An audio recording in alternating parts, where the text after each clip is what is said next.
What is up, guys? Welcome on back to the news with TK. And in today's video, we have the president actually answering questions.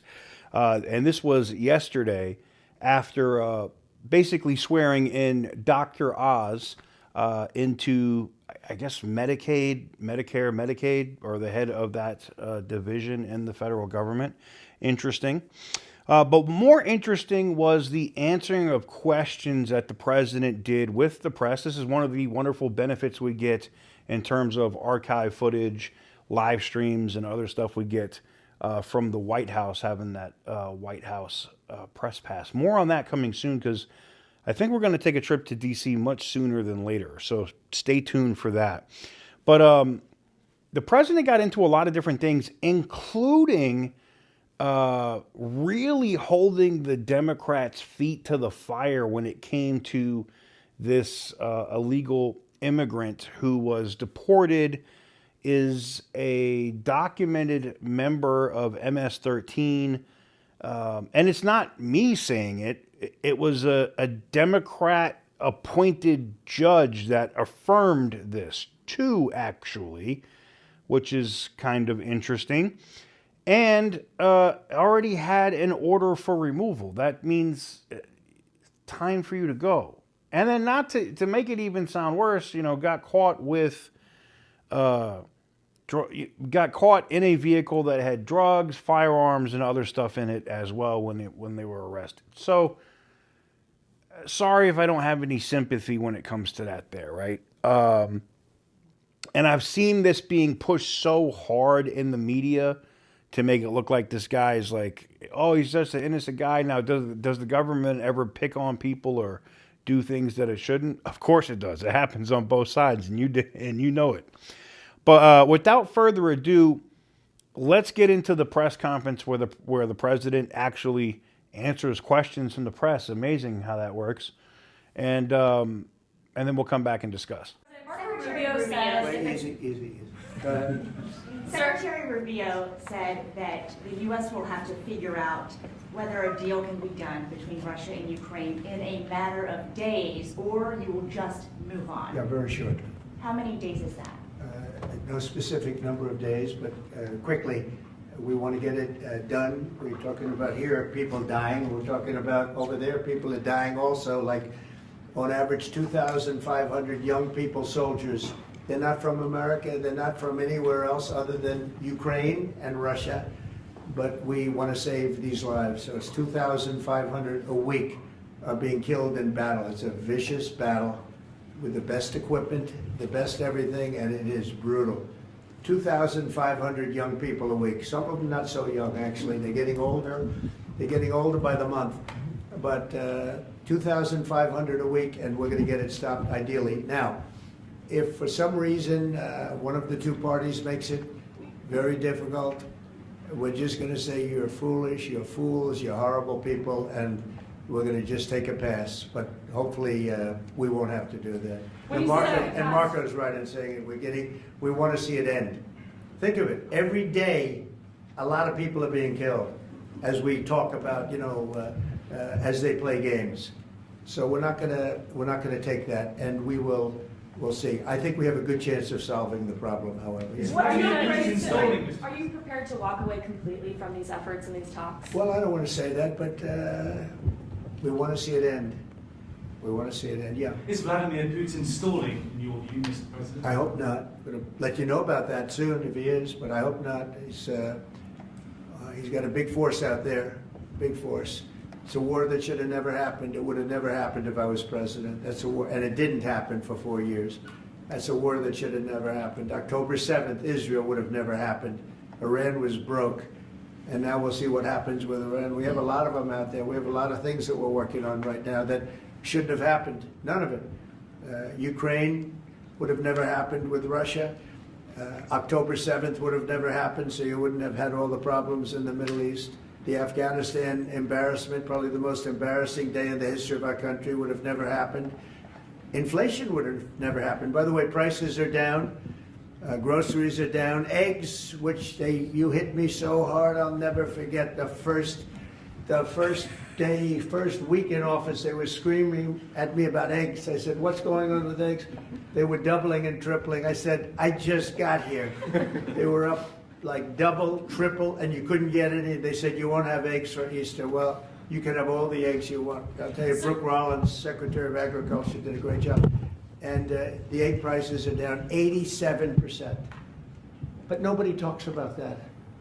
You can have all the eggs you want. We have too many eggs. In fact, if anything, the prices are getting too low. Mr. President. So I just want to let you know, prices are down.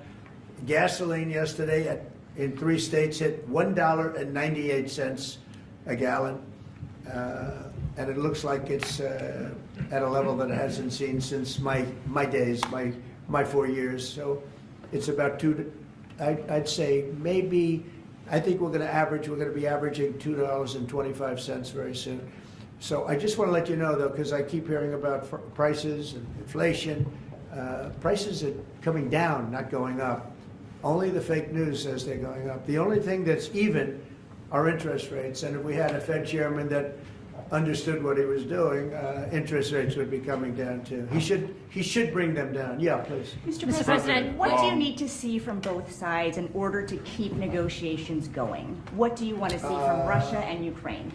I have to see, my whole life has been one big negotiation, and I know when people are playing us, and I know when they're not, and I have to see an enthusiasm to want to end it. And I think I see that enthusiasm. I think I see it from both sides. Do you think Russia's But you're playing going to you? know soon. Do you think Russia's playing you? No, nobody's playing me. I'm trying to help. You know, this was Biden's war, by the way. By me getting involved, you know, they'll say, oh, it's Trump. This is not Trump's war. This is Biden. This is a war that should have never happened. Okay? Think of it. Those cities are crushed and crashed, and all those beautiful steeples, the most beautiful in the world, actually considered the most beautiful in the world, most of them are now smashed to smithereens, as they say, and lying on the ground in a million pieces. Those towns are crushed, the whole place. It's so horrible. And millions of people are dead, far more than you think. That's one thing you're going to get out of this war. You're going to find out that your estimates are far lower than, it's far worse than people think. Nobody's playing anybody. We are going to see if we can get it done. I think we have a really good chance of getting it done, and it's coming to a head right now. If you And do on Iran, continue do you to think- support would you- Ukraine militarily, Say if you do decide to move on or take a pass, Mr. President, would you then continue to support Ukraine Well, militarily? I'm not going to say that because I think we're going to get it done.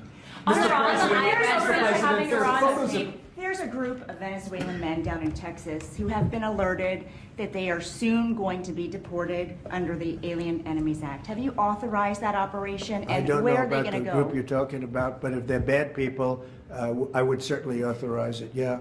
You know, I won an election in a landslide. We won all 7 swing states. We won by millions of votes. We won 2,750 districts to 505 districts. 2,750 to 50. That's why the map, when you look at it, is all red. And one of the biggest reason, I think the biggest single reason, actually, I'd like to say it's because of this, because I think they're going to come up with things that are incredible. But probably the biggest reason was because of the border and because of illegal immigration. And the people of this country want those people out.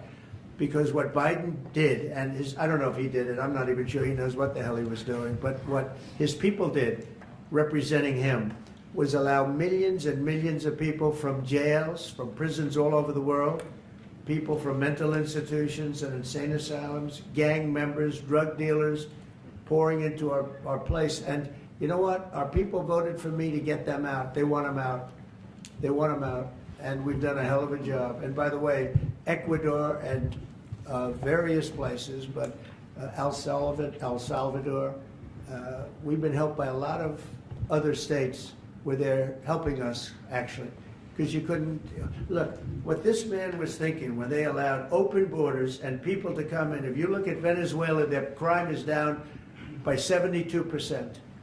You know why? They took all their criminals off the street. They took all their prisoners from jail. They took murders. 11,088 murderers were released into our country.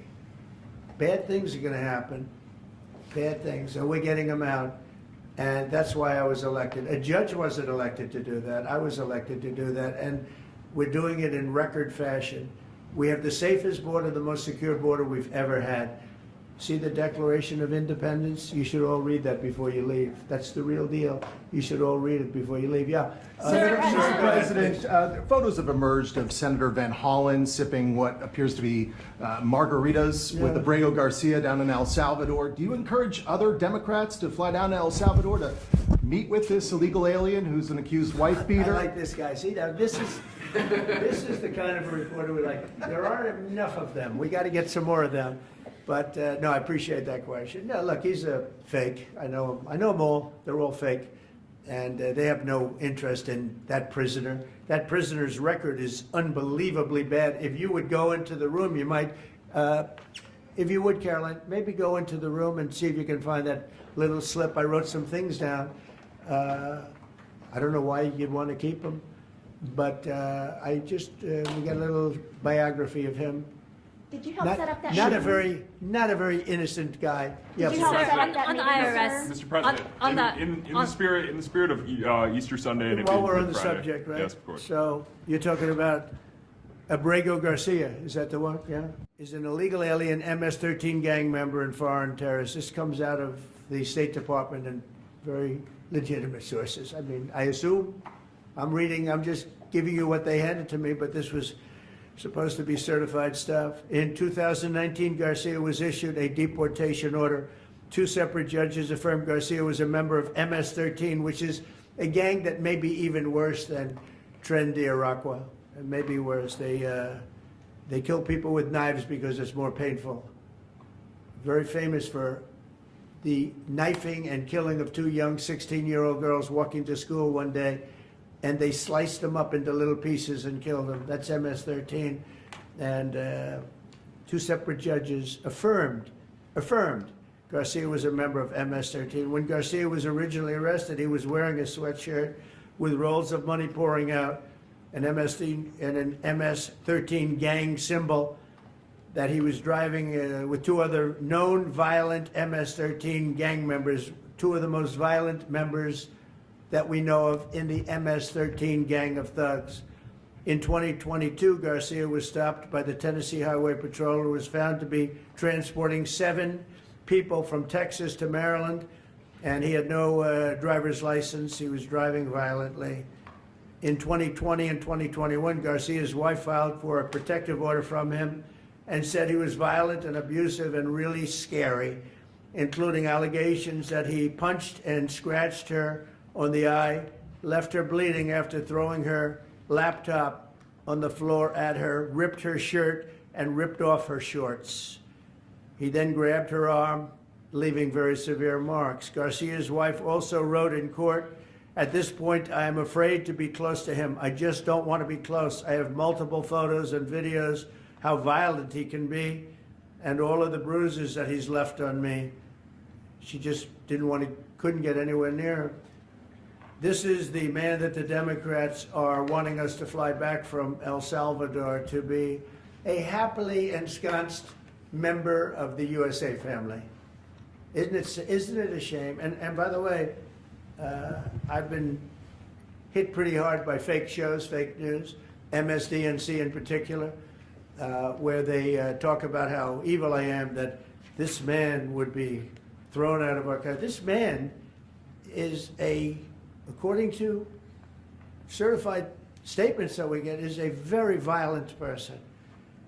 And they want this man to be brought back into our country where he can be free and to stay as a happily Maryland, they call him the Maryland man. He's a Maryland father. No, this is a violent person. Who they don't talk about is that wonderful angel mom who lost her daughter, who had 5 beautiful children, and she was killed violently. And, she spoke, and she spoke unbelievably. I saw it. And the fake news didn't pick it up. She spoke. She was in tears. She's devastated. Her life is, essentially, she's told me her life is like over. But there was I think no stories. Isn't that true? No stories. Yes, sir. 0 stories. It was the most emotional thing. Everybody that watched it, they couldn't believe it. The fake news refused to put it up. So it's very sad. And yet they talk about this guy like he's an angel. See the angel up there? They think he's like that, like a little angel. Do you Sir, encourage also, other Democrats would to you be- visit? Would you be open You to know, it has letting no Iran? impact, the way she, it's just like, look at it. No impact. It's just like unbalanced. Would you do that? Well, go ahead. What I would Sir, do. on Iran, would you be open to letting Iran Say that. keep some kind of civil nuclear program? No Or would impact the entire whatsoever. program need to be dismantled? I'm for stopping Iran very simply from having a nuclear weapon. They can't have a nuclear weapon. So the I entire want program Iran dismantled? to be great and prosperous and terrific. I stopped them once they were broke and they didn't have any money for Hamas. They didn't have any money for Hezbollah. There wouldn't have been an October 7th disaster. They were broke. They had no money, and they weren't spending it to terrorist organizations because they had none. When Biden came in, he took all the sanctions off. China wasn't allowed to buy. I said, you buy, if you buy, because they're their biggest customer, I said, you buy 1 barrel of oil, just 1 barrel of oil from Iran, and you can't do business in the United States. And by the way, we have nice conversations going with China just to intercede, you know. It's like really very good. But Have you spoken with Xi? with Iran, they can't have a nuclear weapon. And if they have a nuclear weapon, you'll all be very unhappy. You'll all be very unhappy. Have you 'cause spoken your with life, Xi? your life, Who is leading your those life trade will be in talks? great danger. Yeah. Mr. President. Yeah. Press out. Everybody else. Leave everything, guys. You want to? Yeah, we're gonna leave. You guys will leave cables. Everybody else. You leaving everything?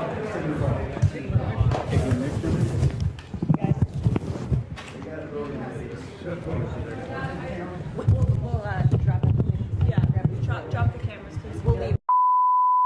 So, outside of the medical issue there at the end where they cut the feed, I don't know if somebody just started throwing up, maybe they were nervous or puking, but you can kind of see them holding that person as they're running them out, and they move the press out. And to the president's credit, the president's literally coming over there to be like, is this person okay? We've seen that happen multiple times before when he was running for office. But I leave the question to you. What do you guys think? Let's have a discussion right here in the comments. What do you guys think about what the president said and some of the questions that were asked? I want to know who that reporter is that is asking that, because I can clearly see that the president likes this. I'm wondering if this is one of the new YouTube/podcast reporters of us that have been getting into the White House here recently, because I find that would be absolutely hilarious, and it must be driving the legacy media insane. Anywho's, let me know what you guys think in the comment section down below. Give the video a big thumbs up if you like what I do. Hit the subscribe button if you haven't already. Can you believe it? We're already almost at 2,000 subscribers, and we're just getting started. I am blown away by the support that you guys are giving this brand new channel. So I truly appreciate it. Thank you guys very much for watching. And as always, stay petty, my friends.